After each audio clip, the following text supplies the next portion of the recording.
14 ফেব্রুয়ারি ভালোবাসা দিবস নামক একটি মেয়ে ইচ্ছায় নিজের ইজ্জত দিয়ে দেয় একটি ছেলের কাছে।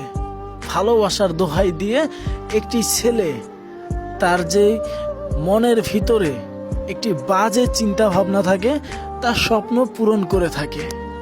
পূর্বেই বলেছি 20 টাকার চকলেট 30 টাকার গোলাপ দিয়ে সে নানান রকম বাহানা করে বসে। যদি আমার এই আবদার না পূরণ হয় তাহলে আমাদের এই সম্পর্কের কোনো মানেই হয় না।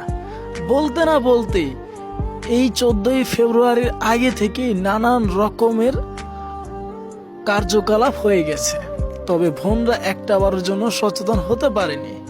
আমার ওই ভিডিও থেকে কিছুই তারা শিক্ষা গ্রহণ করতে পারেনি যে ভালোবাসা দিবস নামক স্বেচ্ছায় যৌনতায় কেন লিপ্ত হব।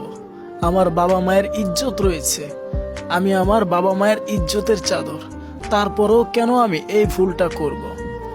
একটি ছেলে যখন একটি মেয়ের বুকের ওড়না সরাতে যায় তখন ওই মেয়ের উচিত সম্পর্কের জুতা মারা। কোনো সম্পর্কে কখনো ওড়না সরাতে হয় না। এটা তাহলে কেমন ভালোবাসা? এটা তো একটি মেয়ে স্বেচ্ছায় যৌনতায় লিপ্ত হওয়ার সমান। একটা বারো কি তোমাদের মাথায় এসব খেলে না? একটা বারো কি তোমাদের মাথায় এইসব চিন্তা ঘুরপাক খায় না? জাস্ট নর্মালি একটা কথা চিন্তা করো।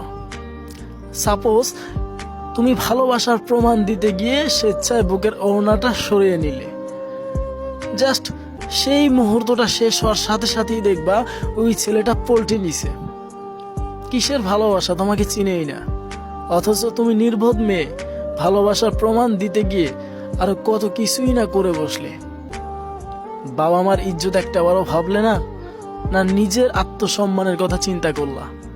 তুমি একটাবারও ভাবতেই পারোনি যে ভালোবাসা কখনো বুকের ওড়না সরায় না, বরঞ্চ ভালোবাসা ইজ্জত রক্ষা করে। ভালোবাসা কখনো অলিতে গলিতে চিপায় চাপায় যায় না, বরঞ্চ আর বললাম না কিছু এই ভালোবাসা নিয়ে। ভালোবাসায় তো আজ এক একজন সাহিত্যিক হয়ে গেছে। ভালোবাসার প্রমাণ দিতে এখন নাকি বুকের ওড়না সরাতে হয়। কি আফসোস, একটি মেয়ে এতটাই অবুঝ হয়ে গেছে, সে জেনে বুঝে এই সব পথে পা বাড়াচ্ছে। একটা বারও তার বুকটা কাঁপছে না। পরবর্তীতে এর পরিণাম কি হতে পারে সে চিন্তাই করছে না। ধিক্কার, থু এইসব ভালোবাসার মুখে।